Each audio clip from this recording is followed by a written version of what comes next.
আমার নিজের একটা পার্সোনাল এক্সপিরিয়েন্স বলতে গেলে আমি একটা বেড়ালকে নিয়ে আমাদের এমনি রুটের অটোয় করে বাড়ির সামনে এসে নেমেছি। সে অটোওয়ালা আমাকে বলে যে ডবল ভাড়া দিতে হবে। নমস্কার, আপনারা দেখছেন বঙ্গভূমি লাইভ। আমি শুভদীপ।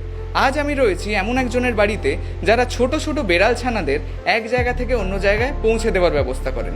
তবে শুধুমাত্র সেই কাজই নয়, তারা আরও অনেক কিছুই করে থাকেন। তাদের পরিচয় শুনে নেব তাদেরই মুখ থেকে। নমস্কার, বঙ্গভূমি লাইভে সময় দেওয়ার জন্য অসংখ্য ধন্যবাদ আপনাদের। নমস্কার, আমি সানা দেবনাথ। নমস্কার, আমি অর্পণ দেবনাথ। প্রথমেই জেনে নেব যে আপনাদের পরিচয় এবং আপনারা ঠিক কি কাজ করছেন সেটা আপনি ক্যামেরার সামনে নিজে মুখেই জানান। আপনাদেরও ধন্যবাদ আমাদের এখানে আসার জন্য, আমাদের বিল্লিজ ফ্যামিলিতে আসার জন্য, সময় দেওয়ার জন্য। তো আমরা যেটা দুটো জিনিস আমাদের রয়েছে, এক হচ্ছে যে আমরা অ্যাডপ্টেড ক্যাটগুলোকে বা রেস্কিউড ক্যাটগুলোকে বা চ্যালেঞ্জ ক্যাটগুলোকে আমরা যতটা পারছি আমরা আমাদের কমপ্লিটলি ইনডোর একটা ঘরের মধ্যে রেখে তাদেরকে যত্ন সেবা করে তাদেরকে সুস্থ জীবন দেওয়ার প্রচেষ্টা করছি, এটা একটা। আর দ্বিতীয় জিনিস হচ্ছে যে এই অ্যাডপশন বাচ্চাদের মানে বিড়ালদের যেটা হচ্ছে সেটাকে কিভাবে ত্বরান্বিত করা যায়, কিভাবে দ্রুত করা যায় এবং বাচ্চাগুলো যাতে একটা সেফ ফ্যামিলি বা একটা ভালো ফ্যামিলি পাক যত তাড়াতাড়ি, তার জন্য আমরা বিড়ালদেরকে মানে যিনি যার বাড়িতে হয়েছে বা যিনি রেস্কিউ করছেন সেখান থেকে যেখানেও পার্মানেন্ট একটা বাড়ি পাচ্ছে সেই অবধি আমরা একটা ব্রিজ বা একটা সংযোজন হিসাবে কাজ করছি। কবে থেকে আপনারা এই কাজটা শুরু করেছেন? খুব রিসেন্টলি, খুব বেশি দিন নয়, বছরখানেক হবে। আমাদের প্রথম বিড়ালটা আমাদের কাছে আসে গত বছর 15ই আগস্ট। ল্যান্ডমার্ক দেন লকডাউনের মধ্যে আমরা ইন্ডিপেন্ডেন্স ডে সেলিব্রেট করেছিলাম। তো বেসিক্যালি সেদিনই আমরা ইন্ডিপেন্ডেন্স হারিয়েছি, কারণ আপনি যখন বাড়িতে একটা পেট রাখছেন আপনি কখনোই আর বাইরে গিয়ে ঘুরতে ফিরতে পারবেন না, সবসময় আপনার বাড়িতে মাথায় থাকবে বাচ্চা আছে, ঘরে ব্যাক করতে হবে। তো দ্যাট ইজ ইন্ডিপেন্ডেন্স ডেতে আমরা স্বাধীনতা হারিয়েছি। বলো অর্পণ, বলো। বেসিক্যালি প্ল্যানটা ছিল ফার্স্টে যে দুটো ক্যাট এমনি বাড়িতে পেট হিসাবে রাখবো। তো ইভেনচুয়ালি যখন তাদেরকে রাখলাম দেখলাম যে তাদেরকে একটু লার্জার অ্যাসপেক্টে দেখার চেষ্টা করলাম, যে শুধু এরাই নয়, এদের মতন আরও যারা বাইরে ঘুরে বেড়াচ্ছে তাদের কি সমস্যা। তো আমরা ফেসবুকে কয়েকটা গ্রুপের মধ্যে জয়েন করলাম এবং দেখলাম যে এই গ্রুপগুলো খুবই অ্যাক্টিভ, যে স্ট্রিট ক্যাটসদের নিয়ে তাদেরকে কেয়ার করা বা কেউ তাদেরকে অ্যাডপশানে দিতে চাইছে, কারণ সবার পক্ষে সব সার্কামস্টেন্সে সবার পক্ষে পসিবল হয় না। তো ইভেনচুয়ালি আমরা একটা একটা করে স্টেপ যেতে যাচ্ছি যে কীভাবে তাদেরকে অ্যাডপশানে করানো যায়। বা প্রথম কথা হচ্ছে কাউকে ফাইন্ড আউট করা যে যারা বিড়ালকে অ্যাডপ্ট করতে চায়, কারণ আমাদের মধ্যে একটা ব্যাপার আছে, দেখবেন যে ডগ খুব তাড়াতাড়ি লোকে অ্যাডপ্ট করে, ব্রিড ডগ হলে তো আরোই বড় ভালো কথা, কিন্তু বিড়াল কেউ চট করে করতে চায় না।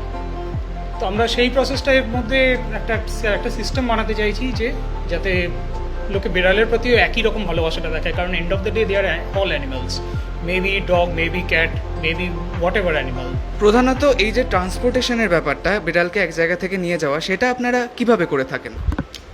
এটা অ্যাকচুয়ালি আমার আর ওরই থট প্রসেস, দুজনে একটু মানে আলাদা রকমের থট প্রসেসে, কারণ আমি খুব আউটওয়ার্ড থট প্রসেস আর ও খুব ইনওয়ার্ড থট প্রসেস। যে আমার ট্রাভেল করতে খুব ভালোবাসে আর ওর একটু ঘরে বসা, একটু মানে পশু পাখিদের সেবা করা, এই জিনিসটা। তো আমরা ভাবলাম যে দুটোকে যদি মার্জ করা যায় একসঙ্গে কীভাবে করা যায়। তো একটা এই ফেসবুকের এই গ্রুপগুলোয় জয়েন করে আমরা একটা সমস্যা খুব দেখলাম যে অনেকেই হয়তো অ্যাডপ্ট করতে চায়, কিন্তু তারা অনেকে বলে যে আমি তো এত দূরে, আমি কি করে নিয়ে আসবো আপনার থেকে। এই প্রবলেমটা আরও বেশি ম্যাগনিফাই হয়ে গেছে লকডাউনের ফলে, কারণ পাবলিক ট্রান্সপোর্ট অ্যাক্সেসেবল নয় সবার কাছে, আর সবার কাছে গাড়ি নেই। আর পেট ক্যাব সার্ভিস বলেও একটা ছোট জিনিস আমাদের কলকাতার মধ্যে আছে, but that is too much costly. এটাও আমরা দেখেছি যে পাবলিক ট্রান্সপোর্টে পেট নিয়ে যাওয়া লোকে অনেকে এনকারেজ করে না। আমার নিজের একটা পার্সোনাল এক্সপিরিয়েন্স বলতে গেলে আমি একটা বিড়ালকে নিয়ে আমাদের এমনি রুটের অটোয় করে বাড়ির সামনে এসে নেমেছি। সে অটোওয়ালা আমাকে বলে যে ডবল ভাড়া দিতে হবে। বললাম কেন, আমার ব্যাগের মধ্যে একটা ছোটো বিড়াল বাচ্চা ডাক্তারের কাছ থেকে, না এর জন্য ডবল ভাড়া দিতে হবে। বললাম ওকে, তোমার আলাদা করে কোনো সিট নিয়ে এসছে? তো এই ধরনের প্রবলেমগুলো আমাদের সবাইকেই ফেস করতে হয়। তো এই দুটোকে মার্জ করে আমি ভাবলাম যে যদি, কারণ আমার মোড অফ ট্রান্সপোর্ট বা প্রেফার্ড মোড অফ ট্রান্সপোর্ট হচ্ছে বাইক, তো বাইকের মধ্যে কখনোই বাইকের মধ্যে তাকে বেঁধে নিয়ে যাওয়া যাবে না। তো আমি ভাবলাম যে একমাত্র জায়গাকে পিঠে করে ক্যারি করা যায়, that is the best way. কারণ আমরা বাইকে যাই যখন, পিঠে কোনো জিনিস থাকলে আমার বডির সঙ্গে সেটা সবচেয়ে সিকিউর থাকে, বাইক যতটাই গর্ত গাড্ডায় পড়ুক না কেন। তো এটা দিয়ে দেখলাম যে মোটামুটি এটার একটা অফকোর্স লিমিটেশন আছে, খুব বেশি দূরে নিয়ে যাওয়া যাবে না, একটু ওয়েদারের ওপর নির্ভর করে এটা। তো মোটামুটি 1 থেকে 1.5 ঘন্টার মধ্যে কলকাতা বা কলকাতার আশপাশে যে জায়গাগুলো, আমরা সেই জায়গাগুলোতে পৌঁছে দেওয়ার চেষ্টা করছি অ্যাট মিনিমাম কস্ট। মূলত যারা ক্যাট অ্যাডপ্ট করতে চান এবং তাদের থেকে আপনারা বিড়ালটাকে নিয়ে বা বিড়ালগুলিকে নিয়ে অন্য এক জায়গায় পৌঁছে দেন। তো আপনি তাদেরকে রিসিভ করছেন, তাদের কাছে আমরা সিকিউরলি, যাতে বিড়ালের কোনো রকম অসুবিধা না হয়, যেতে গিয়ে ধরুন যদি 1.5 ঘন্টার রাস্তা হয় সাপোজ, তো বিড়ালরা একটু খুব তাড়াতাড়ি কি বলবো, একটু ভয় পেয়ে যায় চট করে। হ্যাঁ, তো ধরুন 1/2 ঘন্টা গিয়ে একটু 10 মিনিট রেস্ট করে দাঁড়ানো, তারপরে আবার 1/2 ঘন্টা এগিয়ে গিয়ে এইভাবে ওদের রিল্যাক্স করে করে নিয়ে যাওয়া। আপনারা দুজনেই তো কর্মরত, তো সেক্ষেত্রে সেখানকার ব্যস্ততা সামলে কিভাবে ম্যানেজ করেন ভেতরকার সমস্ত কিছু, বিড়াল নিয়ে যাওয়া সমস্ত কিভাবে ব্যালেন্স করেন? 24 ঘন্টার মধ্যে ঘুরিয়ে ফিরিয়ে আমরা অ্যাক্সেসেবল আছি। আমার ডে ডিউটি, ওর নাইট ডিউটি, তো ওর দিনে হয়তো ঘুমানোর কাজ থাকে, তার মধ্যে যতটা যদি কেউ বললো তো আমরা আগের দিন থেকে একটা প্ল্যান করে নিই যে এরপরে তাকে নিয়ে যেতে হবে, সেইভাবে আমরা চেষ্টা করছি। আচ্ছা, এই সার্ভিসটা কিন্তু আমরা যখনই ও যেরকম বললো যে ফেসবুকে আমরা অনেক সময় এটা রিড করলাম, অনেকটা মার্কেট অ্যানালাইজ করলাম যে ইন্ডি ক্যাটগুলোর অ্যাডপশন অনেকটা, ধরুন লোকের ইচ্ছে আছে কিন্তু ডিস্টেন্সের জন্য বা ট্রান্সপোর্টের জন্য নিয়ে যেতে পারছে না, এই দেশি বিড়ালদের জন্য যাতে তাড়াতাড়ি হোক। অফকোর্স মানে শুধু দেশিকে আমি ফোকাস করবো না, যে কোনো বিড়ালই হোক যদি ট্রান্সপোর্ট করতে চাইছে আমরা তাদেরকে সাপোর্ট দিচ্ছি। এবার দেখুন, কোনো একটা জিনিস আপনি করবেন উইদাউট লিগালাইজ, উইদাউট পেপার তো করতে পারবেন না। তো আমি তো উইদাউট এক্সপার্টাইজ আমি কিছু করতে পারবো না। হ্যাঁ, একজন বিড়াল আমাকে কেন কেউ লোকে হাতে তুলে দেবে? তো এক হচ্ছে আমি ফেলিন ক্লাব অফ ইন্ডিয়া থেকে আমি ওদের ক্যাট ম্যানেজমেন্ট কোর্স একটা কন্টিনিউ করছি। ওকে, ওটা ইন বিটুইন ওর সার্টিফিকেটটা চলে আসবে। আর আমার যে বিড়ালগুলো আপনি বাড়িতে দেখলেন, এটা আমার পুরোটা রেজিস্ট্রেশন করা আছে এফসিআইয়ের আন্ডারে। আমি আপনাদেরকে ওটা শেয়ারও করে দিতে পারি যদি আপনি বলেন, কারণ আপনি যা কিছুই করবেন উইদাউট এক্সপার্টাইজেশন আপনি একটা অ্যানিম্যালকে হ্যান্ডেল করতে পারবেন না without knowing their management and everything. ওদের ম্যানেজ কীভাবে করব, ওদের হ্যাবিট কী আছে। আমি একটা রাস্তায় যে 1.5 ঘন্টা 2 ঘন্টা 1 ঘন্টা আমার সাথে থাকছে, আমাকে এই বিড়ালের সমস্ত কিছু জানতে হবে, বুঝতে হবে, তবে আমি তাকে করতে পারবো। তো সেদিক থেকে আপনারা নিশ্চিত থাকতে পারেন। আমি নিজে একজন, আমরা সবাই অ্যানিম্যালকে নিয়ে, বেসিক্যালি ক্যাটকে নিয়ে আমরা সবাই শিখছি, যারা রিসার্চ করছেন তারাও শিখছি, আমরাও শিখছি। তো আমরা আমাদের জানা বোঝার মধ্যে দিয়ে যতটা সঠিকভাবে করা যায় আমরা সেভাবেই করার চেষ্টা করছি। আর এটাই আমার ক্যাটারি আছে অলদো রেজিস্টার্ড, বাট আমি ব্রিডিংকে আমি কখনোই ব্যক্তিগতভাবে সাপোর্ট করি না, কারণ ব্রিডিং এখন মানুষ মানি মেকিং প্রসেস করে নিয়েছে। ব্রিডিং যখন স্টার্ট হয়েছিল হয়তো একটা পারপাসফুল একটা প্রজাতি কুকুর বা বিড়ালের সেই উদ্দেশ্যেই হয়েছিল, কিন্তু এখন এতটাই ওটা মানে মার্চেন্ডাইজ করা হয়েছে বা এতটাই ওটা পয়সার জন্য ব্রিডাররা করছে, তো তার যে রং ব্রিডিংয়ের প্রসেস সেগুলো নিয়েও আমার একটু রয়েছে। তো পাবলিক ট্রান্সপোর্টে এদেরকে নিয়ে ট্রাভেল করা একটা ভীষণ সমস্যার ব্যাপার, এই সমস্যাটা আপনি তুলে ধরলেন। তো এছাড়া আর কি কি সমস্যার মধ্যে ওরা থাকলে আপনি ভেবেছেন যে ওদেরকে রেস্কিউ করার জন্য, বা কি কি সমস্যা আর রয়েছে এক্ষেত্রে?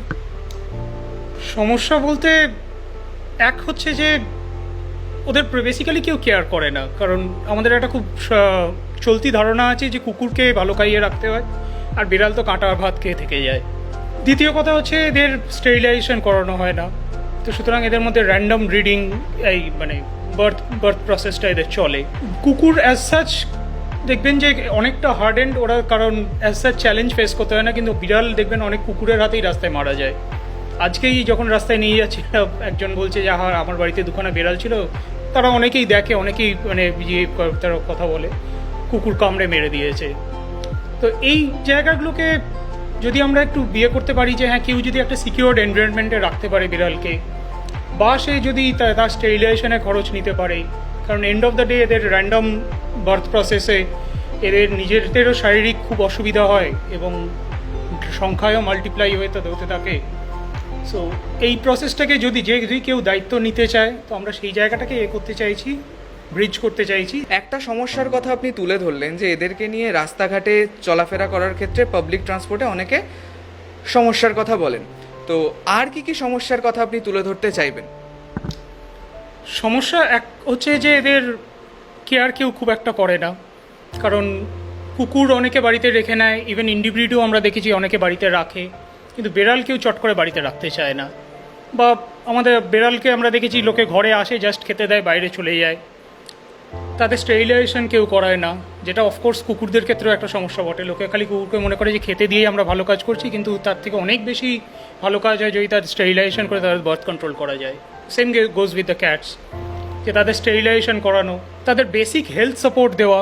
অনেকেই হয়তো বাড়িতে রেখে নেয় কিন্তু মেডিকেল নলেজ বা অ্যাটলিস্ট মেডিকেল ফেসিলিটি অবধি নিয়ে যাওয়া, তাদেরকে সেই প্রভিশনটা নেই, বা লোকে ওটা অতটা ইম্পর্টেন্ট মনে করে না, বাট যেটা খুবই ইম্পর্টেন্ট।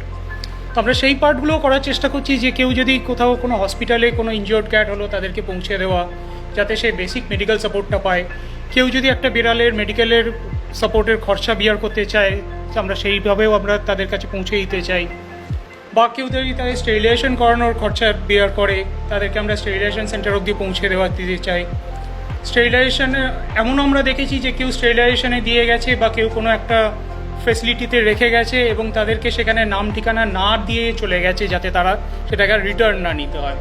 তো সেখান থেকেও যদি কেউ চেষ্টা করে যে হ্যাঁ সেরকম কোনো ক্যাট আমরা অ্যাডপ্ট করবো, তো আমরা সেইটাও করার চেষ্টা করছি, যে এন্ড অফ দ্য ডে এদেরকে একটা ভালো লাইফ দেওয়ার চেষ্টা করছি। আপনি যে সমস্যার কথা তুলে ধরলেন, এক্ষেত্রে সরকার কি কোনোভাবে কোনো পদক্ষেপ নিয়েছে বলে আপনার জানা আছে, বা আপনি কি চান যে সরকার এগিয়ে আসুক? এক্ষেত্রে আপনি কি বলতে চাইবেন? সরকার, দেখুন, সরকারের ডেফিনেটলি সাপোর্ট আছে। প্রত্যেকটা জায়গায় ব্লক লেভেলেও হেলথ অ্যানিম্যাল সেন্টার আছে, সরকারি ডাক্তাররা আছেন, সরকারি প্যারাভেটরা আছেন, কিন্তু আমরা তাদের কাছে কতটা যাচ্ছি? সরকারের কাজ আমার দরজায় আসা নয়, যদিও আজকে সেটা অনেকে হয়তো করছেন। আমরা খুব চাইবো যে সরকার যদি প্রত্যেকের দরজায় এসে তার অ্যানিম্যাল সাপোর্টটাও দেন, কিন্তু যতদিন না সেটা হচ্ছে, আমাদের কাজ সরকারি হেলথ সেন্টারে তাদেরকে নিয়ে যাওয়া, তাদের অ্যাটলিস্ট বেসিক। আমরা সরকারি হসপিটালেও নিয়ে গেছি, এমন নয় যে আমরা সবসময় প্রাইভেট মেডিকেল ফেসিলিটিতেই নিয়ে গেছি। আমরা সরকারি হেলথ সেন্টারে নিয়ে গেছি এবং সেখানে খুব সামান্য খরচায় তাদেরকে হয়তো 5 টাকার বিনিময়ে তাদের বেসিক মেডিকেল ফেসিলিটিটাও পায়। তো সেই জায়গায় অ্যাটলিস্ট লোকদের কাছে এটা পৌঁছানো যে হ্যাঁ অ্যাটলিস্ট নিয়ে যান তাদেরকে। যতটা আপনার যদি 5 টাকাও বিয়ার করার ক্ষমতা থাকে তাদের পেছনে, সরকার আপনাকে সেটুকুনো ফেসিলিটি দিয়ে রেখেছে, আপনারা সেটুকুনো নিয়ে গিয়ে তাদেরকে বেসিক সাপোর্টটা দিন। অনেকেই বাড়িতে বেড়াল পোষেন, অনেকে শখে পোষেন, আবার অনেকে রাস্তাঘাটে থেকে তুলে আনেন। তো তাদের উদ্দেশ্যে তারা কিভাবে সেটার লালন পালন করবে, বা কিভাবে বেড়ালের যত্ন নেবে, কিভাবে কি করা উচিত, সে সম্পর্কে আপনি যদি কিছু বলেন। দেখুন, বেড়ালকে যে আমরা সবসময় মনে করি যে বাইরের রাস্তার বিড়াল আছে, তো ওকে আমরা একটু কাঁটা দিয়ে বা এঁটো দিয়ে ভাত দিয়ে একটু মেখে দিয়ে দিলাম, খেয়ে নেবে, পেট ভরে যাবে। এটা কিন্তু ওদের না পেট ভরে, না ওদের হেলথের কোনো ডেভেলপমেন্ট হয়। যদি আপনি তাকে ভালোবেসে ঘরে নিয়ে আসছেন, তো প্রথমেই যখনই বাইরে থেকে ঘরে নিয়ে আসছেন তাকে পরিষ্কার পরিচ্ছন্ন করবেন। যদি স্নান করিয়ে তাকে শ্যাম্পু দিয়ে ওয়াশ করে, ড্রাই ক্লিন করে, মানে ড্রাই ওয়াশ করে বা ওয়েট ওয়াশ করে ওটাকে পরিষ্কার করলেন। ওকে ড্রায়ার দিয়ে আপনি শুকালেন, সব যত্ন করলেন যাতে বাইরে থেকে যা ধুলো ময়লা বা যা ভাইরাস আছে যতটা ওপর পরিষ্কার হবে সেটা করলেন। প্লাস তাকে অবশ্যই যেটা করতে হবে, তাকে ভ্যাকসিনেশনটা করতেই হবে। রাস্তার বিড়াল আপনি যখন ঘরে আনছেন, তো সেখান থেকে আপনারও একটা ভাইরাস হয়ে যেতে, মানে এফেক্টেড হতে পারেন। অনেক ফাঙ্গাল, অনেক ব্যাকটেরিয়া তার সাথে আসে। তো এইগুলোর প্রোটেকশনের জন্য আপনাকে একটা সুস্থ বাচ্চাকে ঘরে রাখার জন্য ভ্যাকসিনেশন আপনাকে করতেই হবে। তার দিকে আপনাকে খাওয়া দাওয়ারও তাদেরকে মেনটেন করতে হবে। সবাই যদি আপনি খুব ওয়ার্কিং লেডি হন আমার মতন, তাহলে আপনি সবসময় যে রান্না করার সময় পাবেন তা নয়। আপনি হয়তো রেডিমেড যে ফুডগুলো, ক্যাটের বিভিন্ন ফুড আছে, সেগুলো দিলেন একবেলা কষ্ট করে একটু রান্না করে দিলেন, বেশি কিছু না, একটু সিদ্ধ মাছ, একটু সিদ্ধ চিকেন, এটুকুই করে দেবেন, সেটাই ওদের ফুল নিউট্রিশন প্রোটিন পাবে। তো সেটা করলেন। প্লাস ওদের সার্টেন এজে যখন ওরা কিটেন থেকে জুনিয়র থেকে যখন অ্যাডাল্টের দিকে যাচ্ছে, একটু চেষ্টা করে ওদের যদি স্টেরিলাইজেশন করে দিলেন, তাহলে ওরা কিন্তু ওদের লাইফ স্প্যানটা কিন্তু অনেক বড় হবে, অনেক সুন্দর হবে। খাওয়া দাওয়া এই সমস্ত কিছু। আর যেটা বিড়ালকে অ্যাডপ্ট করার জন্য আমি আসলে একটা লোককে অ্যাপ্রোচ করব বা বলবো বা অনুরোধ করব, বিড়াল হচ্ছে একটা আপনার স্ট্রেস বাস্টারের মতন।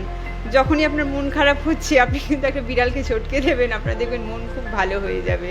তো বিড়ালের স্বার্থে না, নিজের স্বার্থেও একটা বিড়ালকে আপনি নিতেই পারেন। অসংখ্য ধন্যবাদ আমাদের এতটা সময় দেওয়ার জন্য। শুনে নিলেন আপনারা অনেক তথ্য বিড়াল সম্পর্কে, এবং আশা রাখবো ওনাদের এই উদ্যোগ সুদূর প্রসারী হোক এবং যে স্বপ্ন নিয়ে ওনারা এগিয়ে চলেছেন তা ফলপ্রসূ হোক। ধন্যবাদ।